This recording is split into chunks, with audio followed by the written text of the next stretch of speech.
ஓம் கணானாம் த்வா கணபதிகம் வவாமகே கபிம் கபீனாம் உபமஸ்திரவஸ்தமம் ஏட்டராஜம் பிரம்மணஸ்பதஹான ஸ்ரீதசாதனம். ஓம் ஸ்ரீ மகாகணாதிபதயே நமः. ஓம் நமோ விராதபதயே நமோ கணபதயே நம பிரமதபதயே நமஸ்தே ஸ்துலம்போதராய ஏகதந்தாய விக்னவிநாசினே சிவசுதாய ஸ்ரீவர்தமூர்த்தயே நமோ நமः. கஜானன பத்மார்க்கம் கஜானனம் மகர்நிஷம் அநேகதம் தம் பக்தானாம் ஏகதந்தம் உபாஸ்மகே. இந்த பிள்ளைகளுக்கு என கனிந்து அருளும் காருண்ய கடாட்சமூர்த்தி பெரியோர்கள் தம் வாழ்வில் செய்த தவறுகளை உணர்வித்து அதற்கு தக்க பிராயச்சித்தம் பெறும் தன்மைகளை உணர்த்தும் மூர்த்தி, அலைக்கழிக்கும் மனசை அரவணைத்து நல்வழிப்படுத்த உதவும் மூர்த்தி ஸ்ரீ வாமன பிள்ளையார் மகிமை அவதார மூர்த்திகளும் வணங்கும் ஆனந்தமான வாமன பிள்ளையார். இந்த விநாயகருக்கு பல விதமான வடிவங்கள் உண்டு. ஓங்காரத்தை உருவாக்கியவரும் ஆதி முதலிலே ஓங்காரத்தில் இருந்து தோன்றியவரும் ஸ்ரீ மகா கணபதியே. அனைத்து தெய்வ மூர்த்திகளும் தம்முடைய அனைத்து புராண அனுபூதிகளிலும் முதலில் கணபதியை தான் தொழுகின்றார்கள். ஸ்ரீ கபாலீஸ்வர அவதாரம் தோன்றுவதற்காகவும் அந்த தோற்றத்திற்காகவும் ஈஸ்வரன் வழிபட்ட மூர்த்தியே ஸ்ரீ உச்சிஷ்ட கணபதி. இப்படி இந்த வகையிலே ஸ்ரீ மகாவிஷ்ணு, திருவிக்கிரமர், ஸ்ரீ கிருஷ்ணர் போன்ற பற்பல அவதாரங்களை ஏற்ற பொழுது முதலில் முதற் கடவுளாம் கணேசமூர்த்தியை தொழுதே அவதாரிகளை தோற்றுவிக்கின்றார்கள். ஸ்ரீ வாமனமூர்த்தியை சிறு பிள்ளையாய் குடையுடன் கையில் கமண்டலம் தாங்கிய வடிவை பெறுவதற்கு முன்பாக பிள்ளையாரை தொழுத போது விநாயக பெருமானை பரம ஆனந்தத்துடன் தோற்றுவித்து அருளிய மகாபாரத வடிவே இங்கு நாம் சொல்ல இருக்கின்ற வாமன பிள்ளையார் மகிமை. ஸ்ரீ வாமன பிள்ளையார் தோற்றம் இதே போன்றே சிவனாரும் ஸ்ரீ கல்யாண சுந்தரேஸ்வரராக தோன்றிட விநாயகரை வழிபடும் போது சர்வேஸ்வரனுக்கு ஸ்ரீ கல்யாண கணபதியாகவும் மாப்பிள்ளை விநாயகராகவும் ஓங்கார மூர்த்தியாம் ஸ்ரீ விக்னேஸ்வர பகவான் காட்சி தந்தார். இப்படி தும்பிக்கையை நேரே தூக்கி ஆசீர்வதிக்கும் திருமயந்த துதிக்கையின் நாம் இங்கு காணும் நாம் சொல்லும் ஸ்ரீ வாமன கணபதி தோற்றமானது சென்னை திருநீர்மலையில் கிட்டும் 4 அதி அற்புத தரிசனங்களான நின்று, இருந்து, கிடந்து, நடந்த இப்படி 4 திருமால் கோலங்களிலே நடந்த கோல பொருளாலான ஸ்ரீ வாமன பெருமாளை அனுகிரகித்து ஆசீர்வதிக்கும் தோற்றமான வாமன பிள்ளையாரும் ஆகும். நம்மை நோக்கி நீண்டு ஆசீர்வதிக்கும் இவர் தனது துதிக்கை திருமயந்த துதிக்கை எனப்படும். இதற்கு சுழுமுனை யோக வகைகளிலே மயந்த யோக முறை மிக மிக முக்கியமான ஒன்று. பிள்ளையார் வழிபாட்டிலே உள்ள சிறப்பு என்ன? எளிமையுடன் உரிமையுடன் சிறு குழந்தை முதல் வயதான பெரியவர்கள் வரை எல்லோரும் நேருக்கு நேர் நின்று பிள்ளையாரிடம் மனமாற உரையாடுவது ஆகும். மனுஷர்கள், விலங்குகள், தாவரங்கள் என பலரும் யாவையும் அனைவரும் அன்புடன் உரிமையுடன் நேருக்கு நேர் உரையாடி பேசுகின்ற பக்தி நிலையை தாமே முன்வந்து அளித்து அருள்பவரே ஆனந்த பிரகாஷ் தோற்றம் கொண்ட ஸ்ரீ வாமன பிள்ளையார்.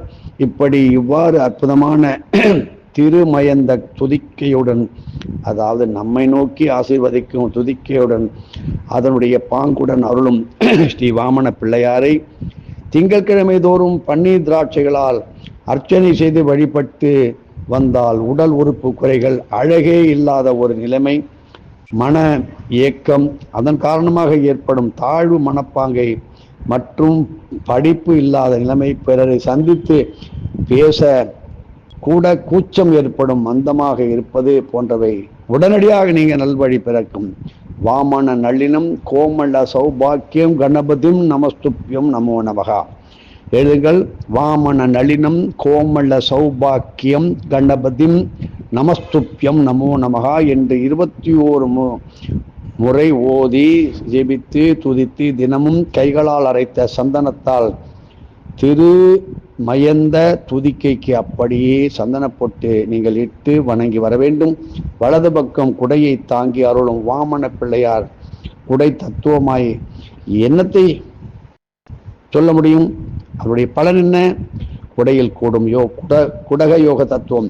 வெயில் மழை காற்றில் இருந்து நம்மை காப்பதற்காகவே நாம் குடைகளை பயன்படுத்துகின்றோம். குடை, கைத்தடி போன்றவை ஆயுள் விருத்தியை செய்யும் பொருளாகவும் ஸ்ரீ வாமன பிள்ளையார் 16 வகை ஆற பரல்கள் கொண்ட ஷோடச கமக முத்து பீஜ அக்ஷரங்களால் ஆன குடையை தாங்கும் போது இந்த பிரபஞ்சத்திலே உள்ள அனைத்து கோடி நட்சத்திர பிரகாசங்களும் அதில் அப்படியே பிரதிபலித்து அருள் வர பிரசாதமாக நம் கபாலத்தில், மண்டையிலே, உடலிலும் நட்சத்திர நல்வர கதிர்களாக இல்லத்திலும் அலுவலகத்திலும் நிறவுகின்றன. வெளிச்சம் அல்லது ஒளி இருந்தால் நிழல் ஏற்படும் என்பது ஜீவன்களுக்கு மட்டும்தான். நிழல் படியாத வடிவை கமனி கழல் என்று உரைப்பார்கள். ஸ்ரீ வாமன பிள்ளையார் கமக பீஜ அக்ஷர முத்து கமனி அழல் பாங்காய் இந்த குடையை தாம் சுக்கிர மற்றும் குரு விரலால், கட்டை விரல், ஆள்காட்டி விரல் இதில் தாங்குகையிலே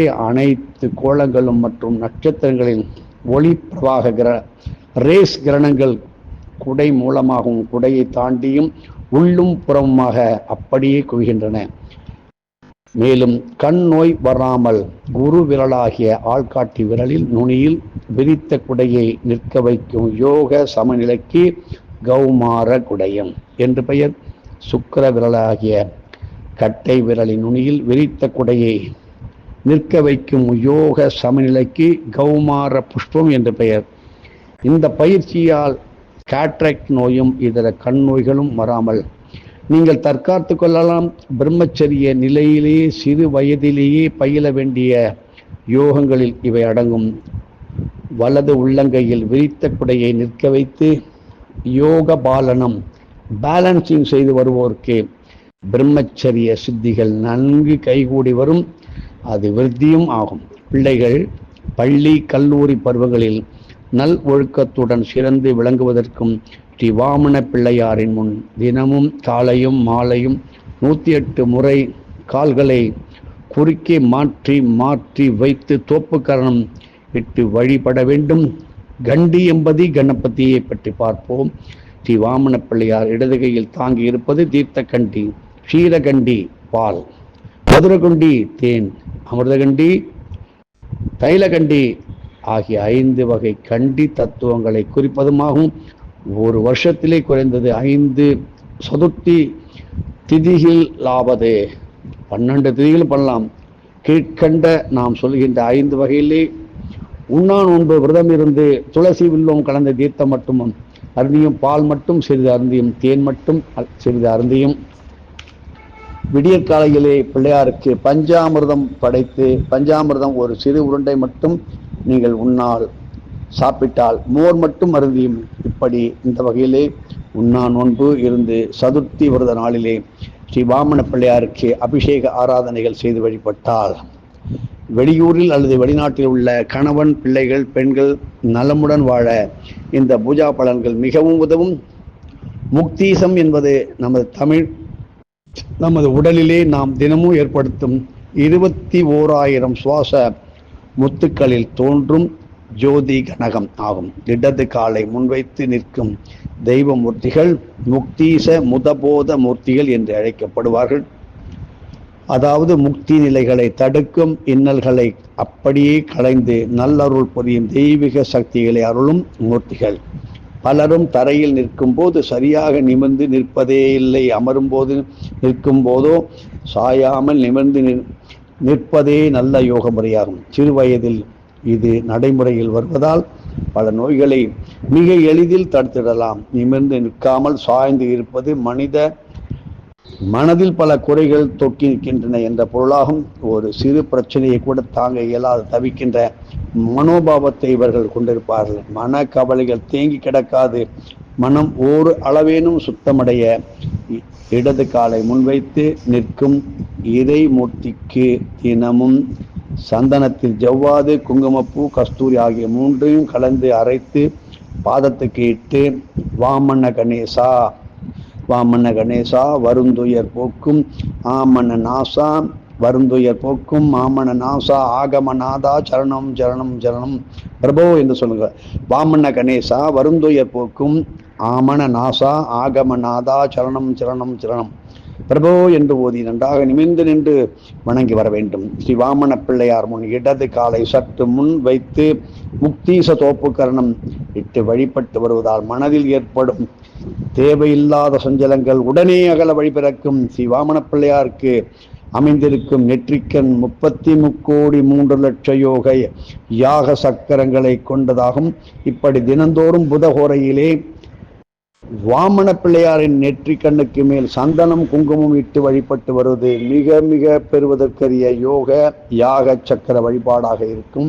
ஸ்ரீ வாமன சக்கர வாதாபி கணேசா ஆகம யோக புலையாக பரிபாலா நமஸ்துப்பியம் நமஸ்துப்பியம் நமஸ்துப்பியம் என்று ஓதி குரு ஹோரைக நேரத்திலே வழிபட்டு வருவதால் குருவினுடைய அனுகிரகம் தொடர்ந்து கிட்டும். அதற்கு கிட்டவில்லைனா நல்வழி கிடைக்கும்.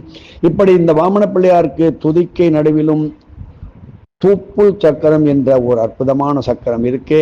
தினமும் சுக்கரஹோரையிலே தூப்புள் சக்கரத்தின் கீழ் கோரோஜனை அத்தர் புணுகு கலந்த அரைத்த சந்தன பொட்டு இட்டு வர வாழ்க்கை சரியாக நிறைவு பெறவில்லை என்று ஏங்கி வேதனையுறும் பெண்கள் நல்ல வாழ்வு பெற உதவும். இப்படி வாமன பிள்ளையார் வழிபாட்டிற்கு கிட்டும் அப்பரிமிதமான பயன்களை நீங்கள் நன்றாக பயன்படுத்திக் கொள்வீர்கள் என்று நினைக்கிறோம். இதையெல்லாம் எங்களது வாத்தியார் சொல்லிக் கொடுத்ததில் ஒன்று.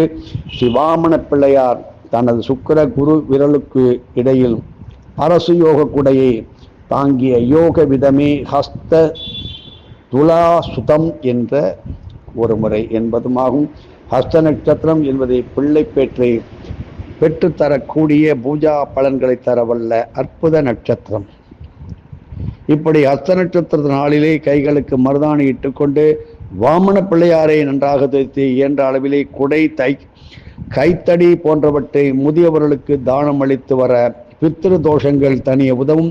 கண்ணாடி சீப்பு போன்ற மங்கள பொருட்களையும் இரு கைகளால் தூக்க முடிந்த அளவிற்கேனும் அரிசி தானியங்களை ஏழை சுமங்கலிகளுக்கு தானமாக அளித்து வருபவர்களுக்கு குடும்பத்தில் வரும் வாய் சண்டைகள் சொத்து தகராறுகள் தீர்வதற்கு நல்ல வழி பிறக்கும். எதுவும் என்னுடையதல்ல, அனைத்தும் உடைய அருளால் நாச்சலா.